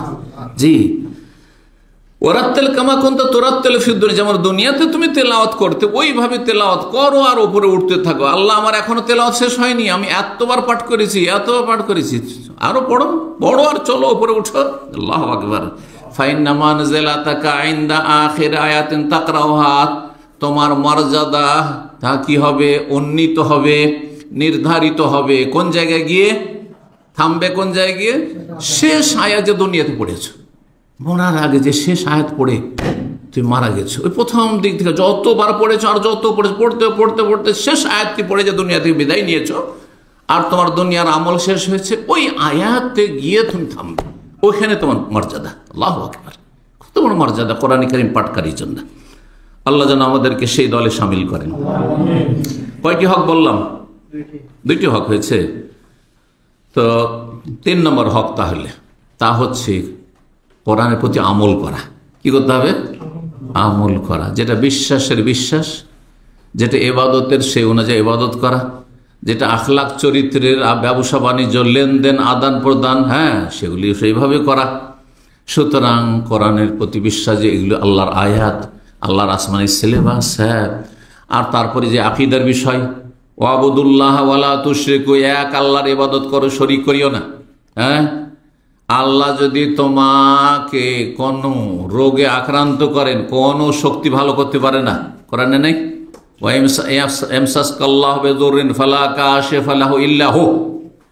আল্লাহ যদি তোমাকে অসুস্থ করেন, কোনো শক্তি তোমাকে ভালো করতে পারে না। বোঝা গেছে? উদাহরণস্বরূপ, আর আপনি ডাক্তারের কাছে যাচ্ছেন, জন্মসূত্রে মুসলিম আর কোরআনের হাফেজ আলেম, ডাক্তার সাহেব আপনি আমাকে রক্ষা করেন, আপনি যদি আমাকে ভালো করে চিকিৎসা না করেন আমি মরে যাব, তাহলে কি হলো? আপনার কাজ কাম খারাপ করে দিলেন, আপনি সব শেষ করে দিলেন, ঠিক না? হুজুর একটা তাবিজ দেন, না হলে আমি বাঁচবো না। হ্যাঁ, আস্তাগফিরুল্লাহ, শিরক করে ফেললেন আপনি। তাহলে যেটা বিশ্বাস করার বিশ্বাস, আমল, ওয়াকিমুস সালাহ, নামাজ কায়েম কর, হ্যাঁ, আতুস যাকাত, যাকাত দাও, কুতিবা আলাইকুমুস সিয়াম, রোজা ফরজ করা হয়েছে, আহাল্লাহুল বাইআ, ব্যবসা হালাল করা হয়েছে, ওয়া হারামার রিবা, হ্যাঁ, সুদকে হারাম করা হয়েছে, ওয়ালা তাকরাবুজ জিনা, ব্যভিচার কাছে যেও না, ওয়ালা তাকতুলু আনফুসাকুম, আত্মহত্যা করিও না, ওয়ালা তাকতুলু আওলাদাকুম, তোমাদের সন্তান হত্যা করিও না, মানে সন্তান নেবে না তুমি, অ্যাবর্শন করবে, হ্যাঁ, জায়েজ নাই। পেটে বাচ্চা ধরে গেছে, না নেব না, অ্যাবর্শন করে দেবো, হারাম। জি, এটি আত্মহত্যা বা এটি হত্যা করা। আপনি সেই যুগে ভূমিষ্ঠ হওয়ার পরে হত্যা করতো, কারণ এই যেহেতু আপনার সায়েন্স টেকনোলজি মেডিকেল উন্নতি করেনি, আর আজ উন্নতি করে, সেই জন্য অবশ্যই করেছে। আগে দেখে নিলেন আপনি আল্ট্রাসাউন্ডতে, হ্যাঁ পজিটিভ হয়ে গেছে বা কিছু দেখলেন, আর তারপরে আপনি সেটাকে মারছে, হ্যাঁ, তারপরে কেউ কাউকে খুন করিও না, ইত্যাদি ইত্যাদি যত আয়াত রয়েছে আমলের, সেগুলি আমল করা। এটা চলবেন না, চলবেন না। জি, এক কথা আমল করা, কোরআন মোতাবেক আমল করা। সুতরাং হালাল পর্যন্ত চলবেন আপনি, আর যেখানে হারাম সেখানে গিয়ে স্টপ, থেমে যাবেন। যেটা বলতে বলা হয় তার বেশি বলবেন না, আর যেটা বলতে নিষেধ করা হয়েছে সেখানে যাবেন না। বর্ডার, তিলকা হুদুদুল্লাহ, কোরআনে কতগুলো আয়াতে রয়েছে, এগুলি আল্লাহর বর্ডার। বর্ডার পার করা যাবে না, আপনি যে দেশে আছেন এখানেই থাকতে হবে। আপনি বিনা ভিসাতে, বিনা পাসপোর্টে সৌদি আরব থেকে যে বাহরাইন ঢোকেন, অপরাধী না? ইন্ডিয়াতে যাবেন আপনি বাংলাদেশ থেকে, ভিসা নাই অথবা পাসপোর্ট নাই, আর ঢুকে পড়লেন আপনি, চলবে? হ্যাঁ, তো দুনিয়াতে অপরাধী বুঝতে পারছেন, আর আপনি আল্লাহর দিনের ক্ষেত্রে যে অপরাধী বুঝবেন না, যে হালাল হারাম একাকার করে দিলেন, হালালও খাচ্ছেন হারামও খাচ্ছেন, হালালও ব্যবসা আছে হারামও ব্যবসা আছে, আর পাপও করছেন নেকিও করছেন। না না না, আল্লাহ বলছেন আমল করতে হবে। ফাইম্মায়াতিয়ান্নাকুম মিন্নি হুদান, আমার পক্ষ থেকে তোমাদের কাছে যখন হেদায়েত চলে আসবে, কোরআন হচ্ছে হেদায়েত, হুদাল লিল মুত্তাকিন, আল্লাহ হুদান বলেছেন। ফামানিত্তাবা হুদায়া, যারা আমার হেদায়েতের অনুসরণ করবে, কোরআনের অনুসরণ করবে, ফালা ইয়াদিল্লু ওয়ালা ইয়াশকা, তারা কখনো পথভ্রষ্ট হবে না আর কখনো হতভাগা হবে না। কোরআনের অনুসারী কখন হতভাগা নয়, কোরআনের প্রতি আমলকারী কখন হতভাগা না, ভাগ্যবান। আমার ভাগ্যটা ভালো না। অনেকে এসে বলছেন সাহেব বেকার আছি, কাজকর্ম নেই। আপনি বেকার না, বেকার মনে করেছেন এই জন্য যে আপনি আমল করেন না, সেই জন্য। বরং এটা আমার জন্য ভালো সুযোগ যে এই সময় কফিলের ডিউটি নেই, 8 ঘন্টা 10 ঘন্টা ডিউটি নেই, ডিউটিতে যথেষ্ট সময় লাগছে, তারপরে এমন ভেঙে পড়ছি, ক্লান্ত হয়েছে, তারপরে শোয়া ছাড়ার কোনো উপায় নেই। হ্যাঁ, আপনি এই সময়টায় আপনার জন্য সুবর্ণ সুযোগ, আপনি এই সময়টা আপনি ইবাদতবন্দি করেন, ডেলি এসে এলেম শিখেন, আপনি মসজিদে কোরআন নিয়ে বসে থাকেন, আপনি আর ভালো কাজে লাগান, আপনি আল্লাহর জিকির আজকার ফরজ ওয়াজিব আদায় করেন, আপনি বিশেষ করে এলেম শেখার সুযোগ। আপনি হাড় ভাঙা ডিউটি করে আসছেন, আর আসার পরে এখানে এসে ঘুমাচ্ছে আপনার। কিন্তু যদি আপনি মনে করেন যেটাকে বেকার বলছেন, মানে দুনিয়ার কাজ থেকে বেকার, দুনিয়ার কাজ নেই আপনার, রুজি রোজগার নাই, তাতে বেকার হয়ে গেলেন আপনি। না না, বেকার না আপনি, বরং আপনি হ্যাঁ আরো বেশি ভালো হইতে পারেন যদি সময়টাকে ভালো কাজে লাগান। আপনি সপ্তাহে একটা দার্সে জুমার দিন আসতে পারেন না কর্মব্যস্ততার কারণে, যখন কাজকর্ম নেই তখন আমি ডেলি আসতে পারি, সপ্তাহে 6 দিন আমি আসতে পারি, পারবেন না? তাহলে কেন একজন মুসলিম, এই জন্য এই কথাটা আমরা সবসময় বলি, একজন মুসলিম কখনো বেকার না। কাফের বেকার হইতে পারে, কাফেরও তো আখেরাত নেই, আমল নেই, সুতরাং দুনিয়ার পেট পূজা না থাকলে কিছুই নেই, বেকার। কিন্তু আমরা তো হয় দিনের আমল করছি না দুনিয়ার আমল করছি, কোনো সময় বেকার না, কোনো সময় বেকার না একজন মুসলিম। আল্লাহ এইভাবে যেন বুঝার তৌফিক দান করেন। ইবনে আব্বাস রাদিয়াল্লাহু তাআলা আনহুমা তিনি বলছেন, তাকাফফাল আল্লাহু লিমান ক্বারা আল কোরআন, আল্লাহ জামানত নিয়েছেন। জামানত না বুঝেন তো, দায়িত্ব নেওয়া, জামিন হয় না, জামিন, হ্যাঁ আমার জামিন হইলাম।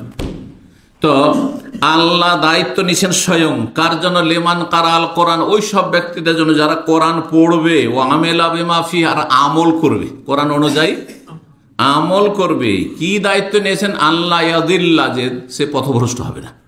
তুমি যখন কোরআন পড়ছো আর আমল করছো, পথভ্রষ্ট মানে কি? জান্নাতের রাস্তা হারাবে না। পথভ্রষ্ট হয়ে যাওয়া মানে রাস্তা হারিয়ে দেওয়া, জান্নাতের রাস্তা হারিয়ে দিয়েছেন, তার মানে জাহান্নামে যেতে হবে। জান্নাতের রাস্তা হারাবে না। ওয়ালা ইয়াশকা ফিল আখিরা, পরকালে সে বিভ্রান্ত হবে না, জান্নাত থেকে জাহান্নামের দিকে তার ঠেলে দেওয়া হবে না, আর হতভাগা হবে না, দুর্ভাগ্য তার হবে না। তারপরে এই আয়াতটি পাঠ করেছিলেন। আয়াতটি কি রয়েছে? ওমান আরযা আন যিকরি ফাইন্না লাহু মাঈশাতান যানকা, যারা আমার উপদেশ থেকে, আর কোরআন হচ্ছে যিকির, উপদেশ, এই কোরআন থেকে যারা মুখ ফিরিয়ে নেবে, কোরআনকে যারা এড়িয়ে যাবে, কোরআনকে যারা উপেক্ষা করবে, তাদের জীবনটা হচ্ছে বড়ই সংকীর্ণ জীবন, কষ্টের জীবন, দানখান। দেখেন, যারা পাপী, যত পাপী তত মানসিক অশান্তিতে আছে, যত পাপী তত বেশি মানসিক অশান্তিতে আছে।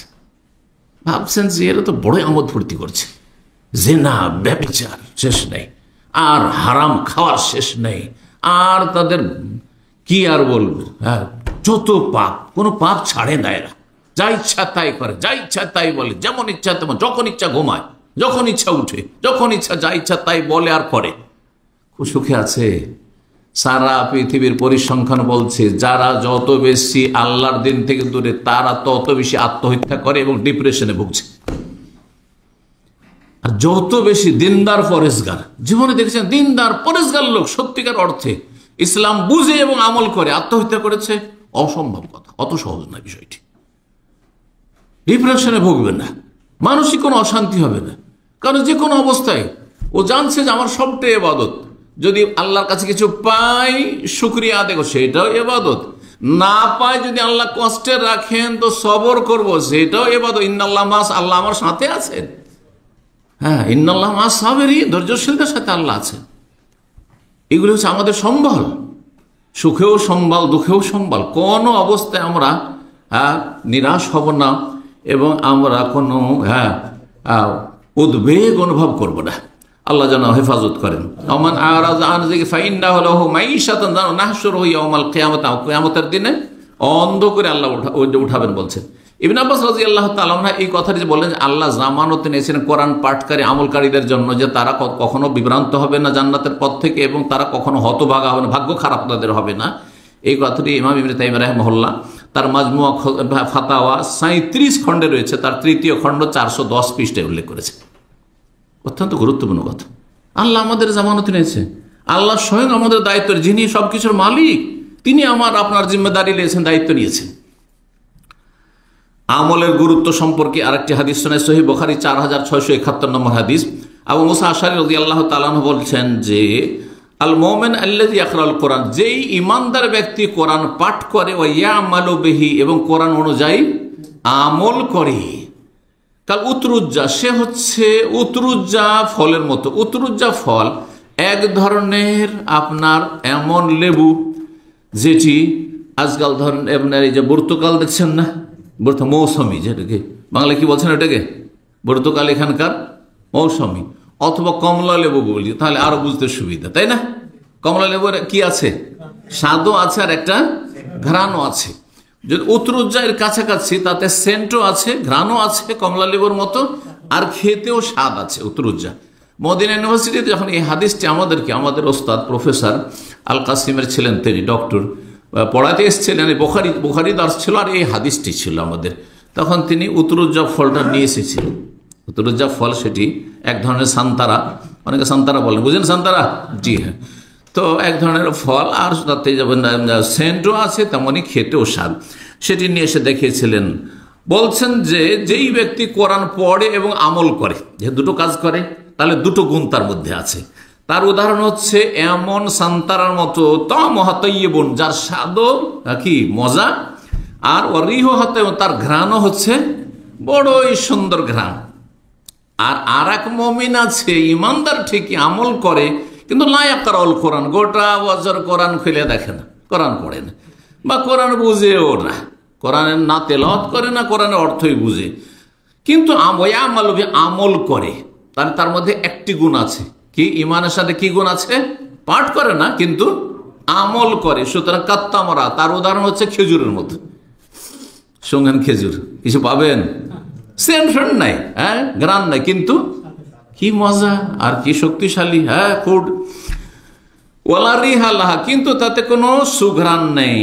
আর তৃতীয় নম্বর, এমন মুনাফিক, জন্মসূত্রে মুসলিম, আল্লাযী ইয়াকরাউল কোরআন, কোরআন আবার পড়ে, কারণ দেখাইতে হবে লোকজনকে আমি মুসল্লি, কোরআন পড়ি, দাঁড়িয়ে রেখেছি, বাহ্যিক কিছু বেশভূষা দেখাইতে হবে, কিন্তু আমল করে না। আমল কোরআন পড়ে কিন্তু আমল করে না। হাফেজে কোরআন হয়েছে আর কারি সাহেব হয়েছে, মাদ্রাসা পড়ে হুজুর হয়েছে, হজরত হয়েছে, কিন্তু ফজরের নামাজে খুঁজে পাওয়া যায় না। হ্যাঁ, বিভিন্ন পাপে জড়িয়ে আছে। সৌদি আরবে সে ভিসার ব্যবসায় জড়িত, এইসব মোল্লাগুলো, এক সাইড বিদাতি মোল্লা আছে। তো বলছেন না, এই হচ্ছে এমন কপট যে কার রাইহানা, এ হচ্ছে এক ধরনের রাইহানা ফুলের মতো, বা রাইহানা আপনার একটা গাছ আছে, সেই গাছের ফলের মতো। রিহা তাইয়্যিব, তার ঘ্রাণ তো খুব সুন্দর। রায়হানা মানে তার ঘ্রাণ, ওর নামই রায়হানা। এই জন্য আমাদের দেশে মেয়েদের নাম রায়হানা কেন রাখে? হ্যাঁ, কারণ ওতে কি আছে? সেন্ট আছে। রিহ থেকে রায়হানা, তো ওর রিহটা তো মানে ওর ঘ্রাণটা তো খুব সুন্দর, কিন্তু মহামরণ, এই রায়হানা ফলের যে ফলটা হয়, সেটা যদি একটা কামড় দেন তো আপনার এই তিতায় অবস্থা খারাপ হয়ে যাবে, এত তিতা বলছে, খুব তিতা। আর 4 নম্বর একবার নিম্নমানের, হ্যাঁ, 3 নম্বরটাও নিম্নমানের, কিন্তু তার চেয়ে 3 নিম্নমানের কে?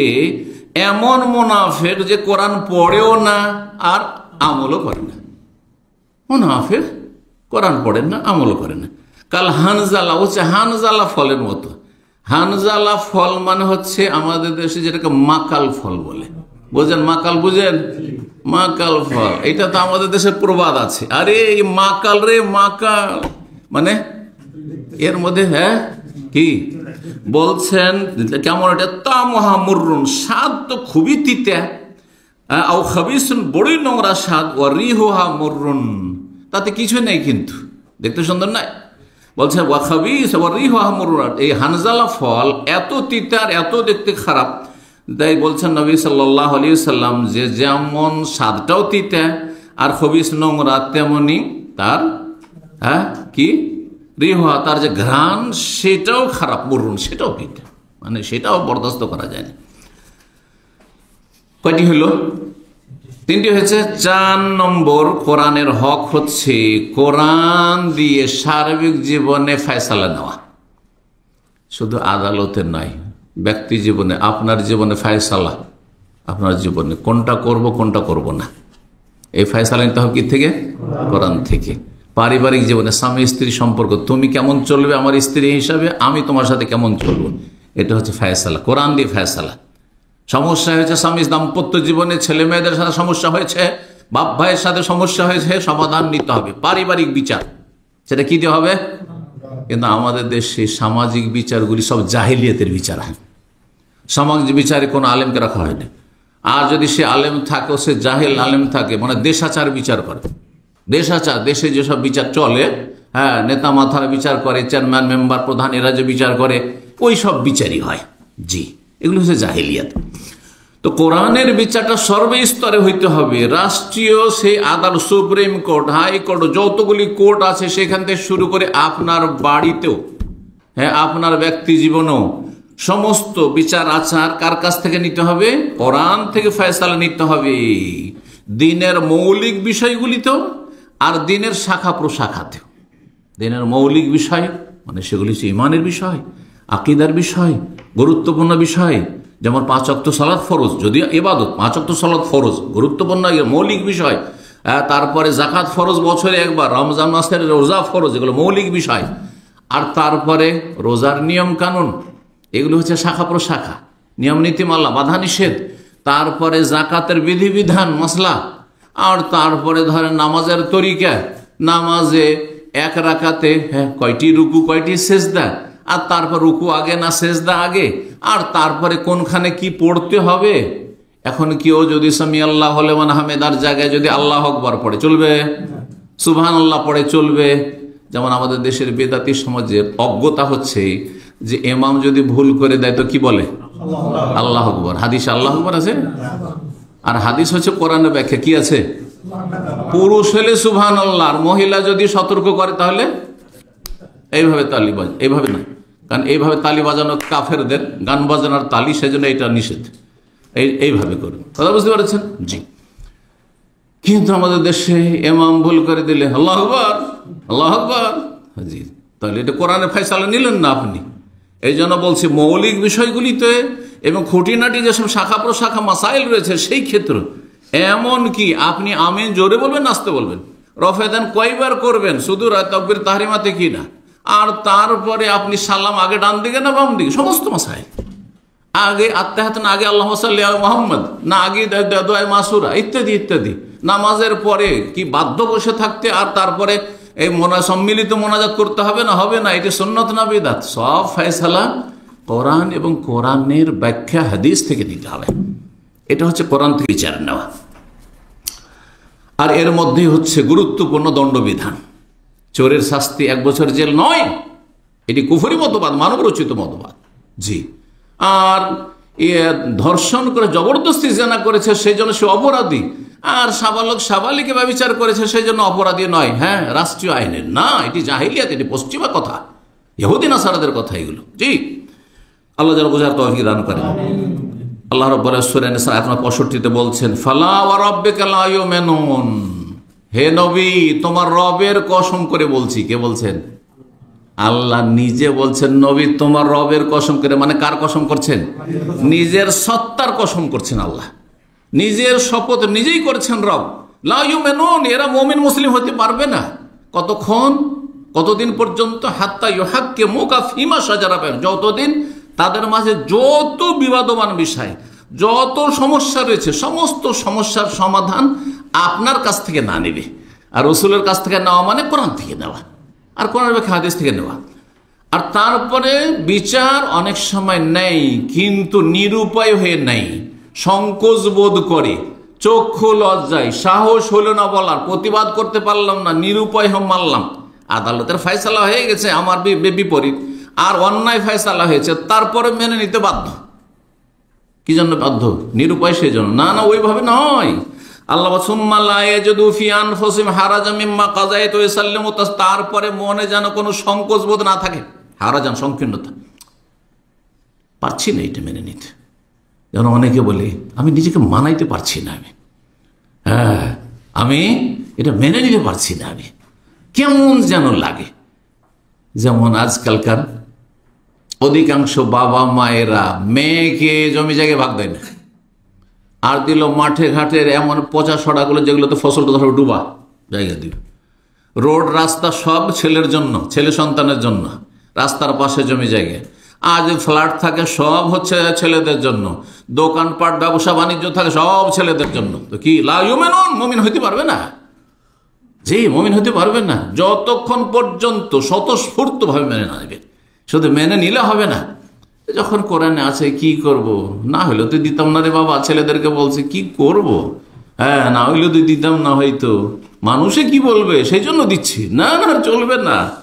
কোনো যেন সংকোচ বোধ না থাকে, সংকীর্ণতা অন্তরে না থাকে। মিম্মা কাযাইতা, আপনার ফয়সালায়, আর কি ওয়ায়ুসাল্লিমু তাসলিমা, শির নত করে মেনে নেয়।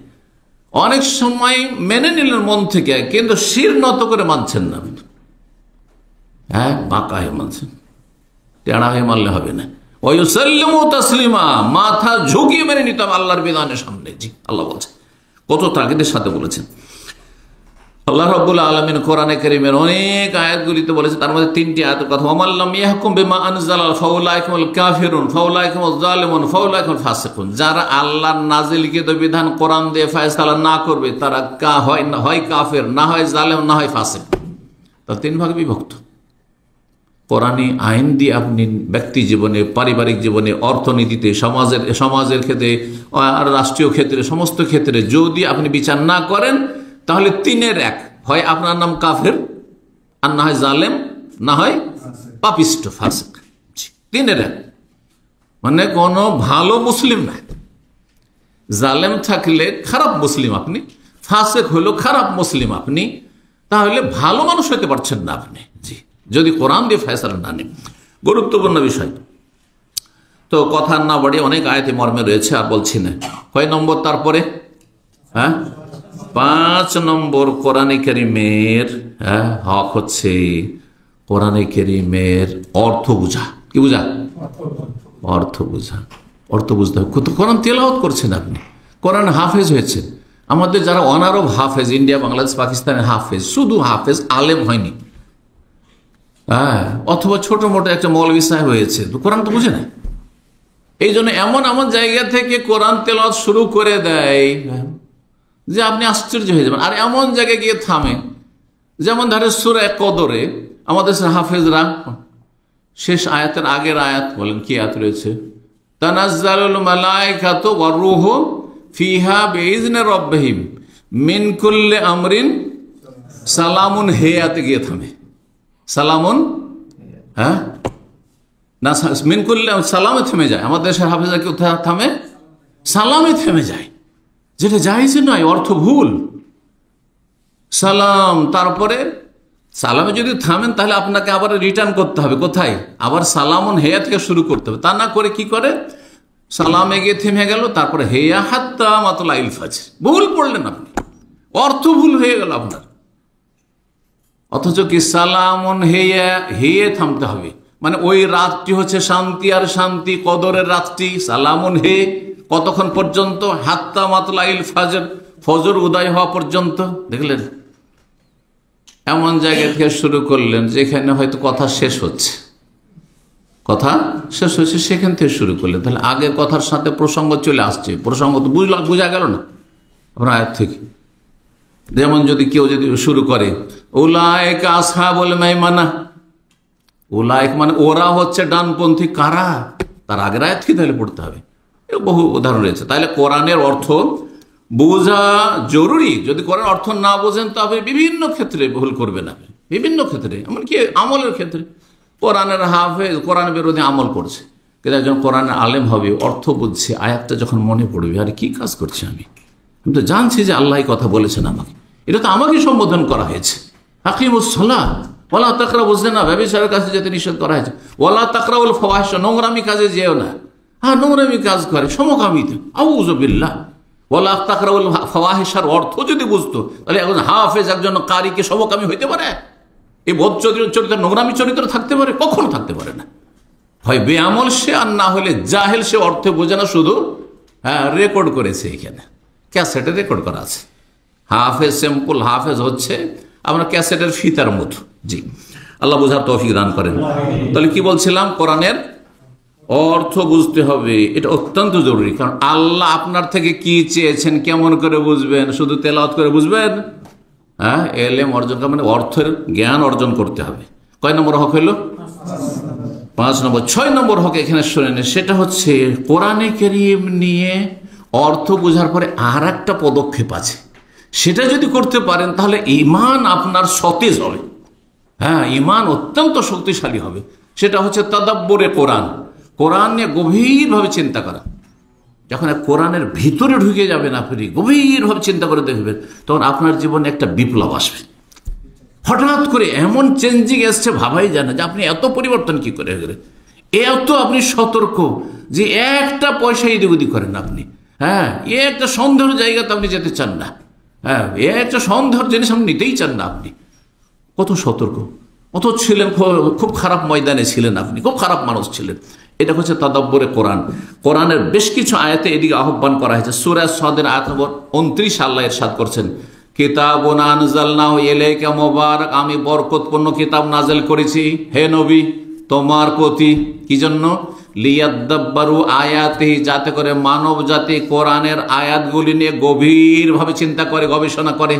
গবেষণা মানে সায়েন্স টেকনোলজির গবেষণা নয়, গবেষণা মানব জীবনে পরিবর্তন কেমন করে আসবে, আমার জীবনে ইনকিলাব কি করে আসবে, আমার পরিবারকে কেমন করে আমি পরিবর্তন করব, তাদের জীবনে কি করে আমি বিপ্লব নিয়ে আসব, আমার সামাজিক বিপ্লব কেমন করে নিয়ে আসবো, আমার রাষ্ট্রীয় বিপ্লব কেমন করে নিয়ে আসবো, আমি আন্তর্জাতিক বিপ্লব কেমন করে নিয়ে আসবো, মানুষ খারাপগুলিকে আমি ভালো কি করে করতে পারবো, আমি নিজেকে আগে কি করে ভালো করবো। লিয়াদাব্বারু আয়াতিহি ওয়ালিয়াতাযাক্কারা উলুল আলবাব, এবং জ্ঞানীরা যাতে করে তা থেকে উপদেশ গ্রহণ করে। তাহলে কোরআন নাজিলের গরজ আল্লাহ বলছেন, কোরআন প্রথম কথা মোবারক, লস নেই, বরকত আর বরকত। যে যত বেশি কোরআনের সাথে সম্পৃক্ত হবে, রিলেটেড হবে, তত বেশি বরকত হাসিল করবে। কোরআন প্রতিদিন তেলাওয়াত করে দেখেন আপনার ঘরে কত বরকত নেমে আসে, আপনার শরীর আর শারীরিক আর মানসিক অবস্থায় কেমন বরকত নেমে আসে, আপনার আখলাক চরিত্রে আর আমলে কেমন আপনার বরকত নেমে আসে, আপনার রুজিতে কেমন বরকত নেমে আসে, আপনার দাম্পত্য জীবনে ছেলে মেয়ের মাঝে কি করে কত বরকত নাজিল হয় আর বরকত নেমে আসে, অকল্পনীয়। কিন্তু যদি আপনি এটা টেস্ট করার জন্য করেন তো হবে না। কিন্তু দেখি বরকত হয় কি হয় না, হ্যাঁ একটু খতম দিয়ে দেখি, এই মাসটায় 2টা খতম দিব, দেখি আমার বরকত নামে কিনা, কাজ কাম তো নাই, দেখি তো, হবে না। বুঝতে পেরেছেন না?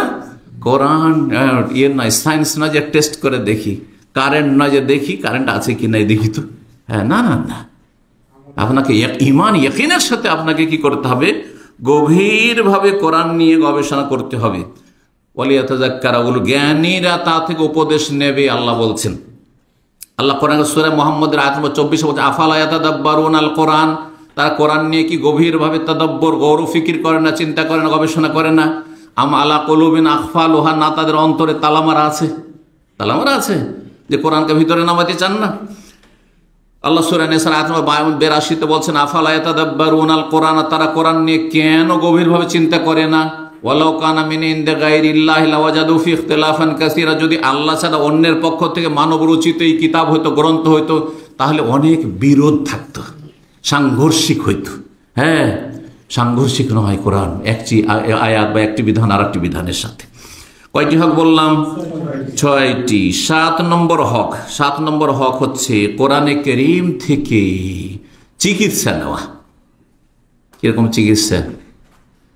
এই তাবিজের মাধ্যমে, হ্যাঁ আর বা অথবা কোনো কাগজে কোরআন লিখলেন, বাটিতে আমাদের দেশে লেখানো থাকে, আয়াতটা আয়াতুল কুরসি লেখা আছে, আর ওই বাটিটা ধুয়ে ধুয়ে পানি খায়। এই জন্য আচ্ছা মানে আপনি যে ক্লিনিক সামনে আছে, ক্লিনিকে গিয়ে যদি প্রিসক্রিপশন, কোরআন হচ্ছে প্রিসক্রিপশন, আল্লাহর প্রিসক্রিপশন, বুঝেন তো?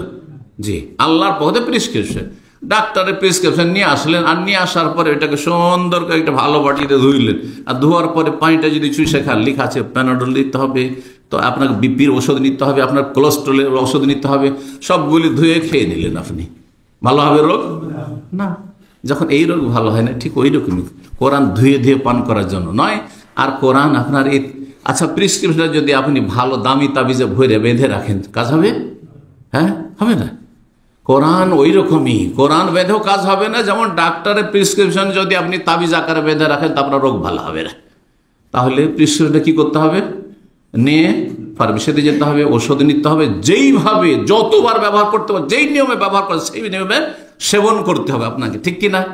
ওই রকমই কোরআনে যেইভাবে আল্লাহ রাব্বুল আলামিন আমল করতে বলে, সেবন করতে হবে, সেইভাবে সেটার সেবন হইতে হবে। রব যেন তৌফিক দান করেন। কোরআনে কারীমের শেফা, আরে প্রিসক্রিপশনের শেফা তো শারীরিক আরোগ্য রয়েছে, কিন্তু কোরআনে মানসিক আরোগ্য রয়েছে। হ্যাঁ, অন্তরের রোগের চিকিৎসা রয়েছে, মানসিক রোগের চিকিৎসা রয়েছে, মেন্টাল ডিজিজের, শারীরিক রোগের চিকিৎসা রয়েছে, আর পারিবারিক রোগের চিকিৎসা রয়েছে, সমস্ত স্তরের রোগের চিকিৎসা রয়েছে কোরআনে কারীমে। কোরআনের বরকত যে শুধু কলবের চিকিৎসা করে না, কলবের সাথে কোরআনে এত বরকত যে শরীরের চিকিৎসা হয়। এই জন্য নবী সাল্লাল্লাহু আলাইহি ওয়াসাল্লাম সূরাতুল ফাতিহাতে শিফাউন মিন কুল্লি দা, সূরা ফাতিহা তো সব রোগের শিফা আছে।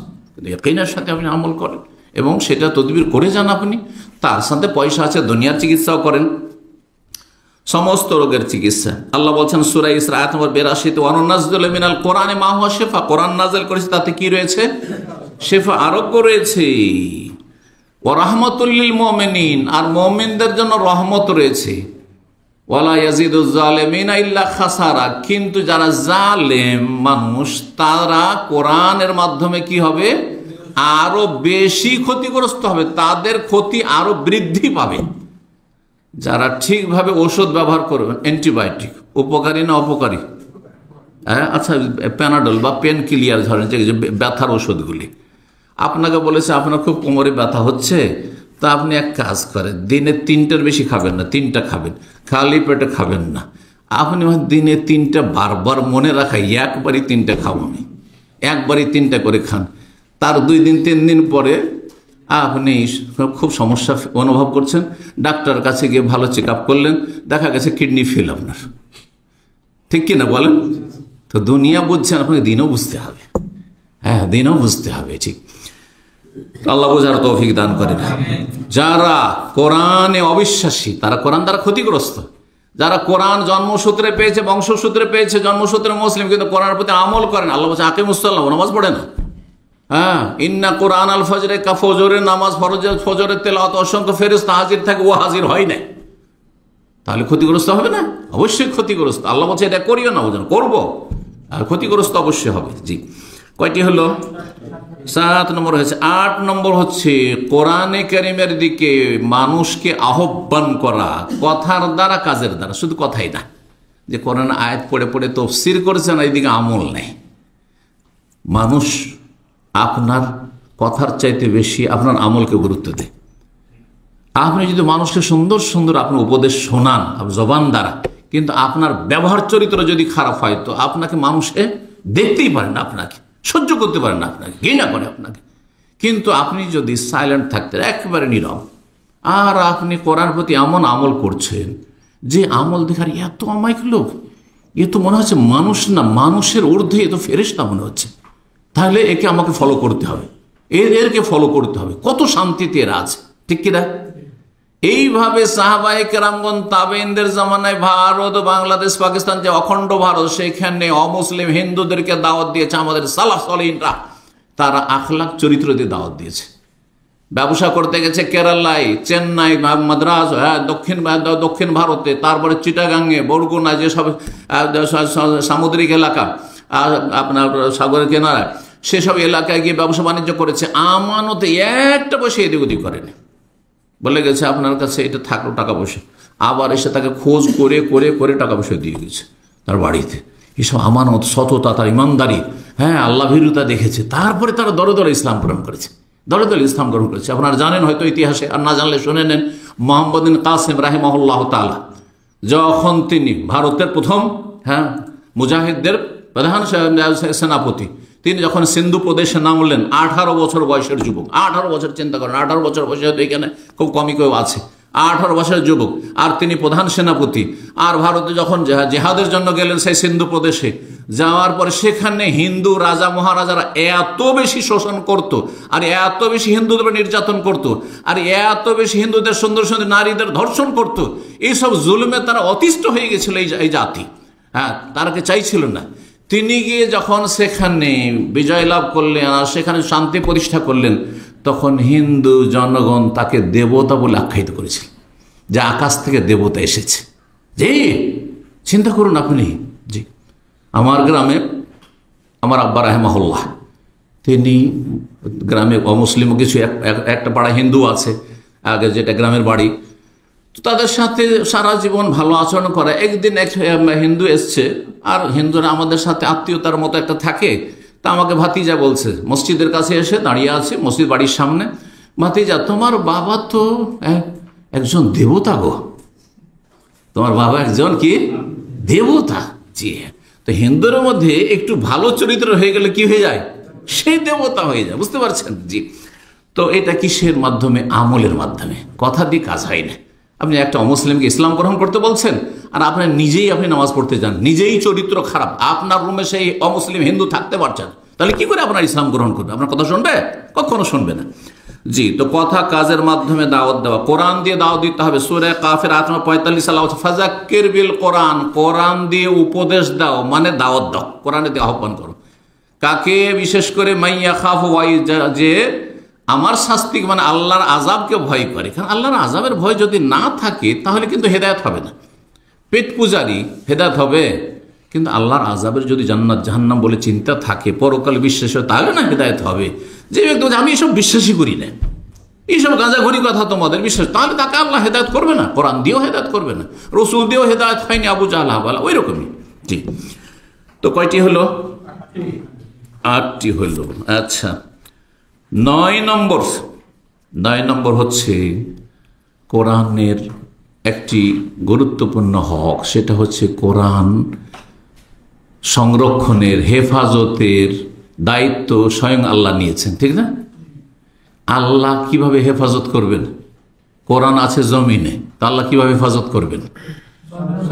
দুটো তরিকা, একটা হচ্ছে আল হেফজ ফিস সুদূর, আর আরেকটা আল হেফজ ফিস সতুর। সতুর ছাত্রের বহুবচন, মানে লিখনিতে। কোরআন দুইভাবে সুরক্ষিত আছে। কোরআনের কপি সারা বিশ্বে বাড়িতে বাড়িতে আছে, লাইব্রেরিতে আছে, আছে না নেই? সেগুলি কোনো এক সময় যদি বাতিল শক্তি মনে করে যে কোনো জায়গায় কোরআন একটি কপি রাখবো না, থাকতে দেব না, যেমন সোভিয়েত ইউনিয়ন রাশিয়াতে করেছিল জালেম নাস্তিকরা, কমিউনিজমে বিশ্বাসীরা, ইসলামের শত্রুরা করেছিল না, করেনি?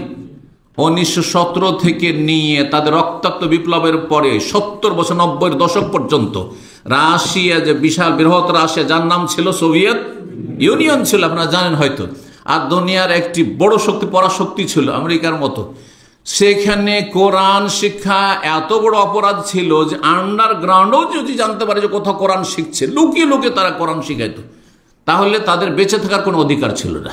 জি, তো সেখানে কোরআনে কারীমের কপি তো রাখতে দেয়নি, সব শেষ করে দেওয়া হয়েছে। তাহলে কোরআন কোথায় ছিল?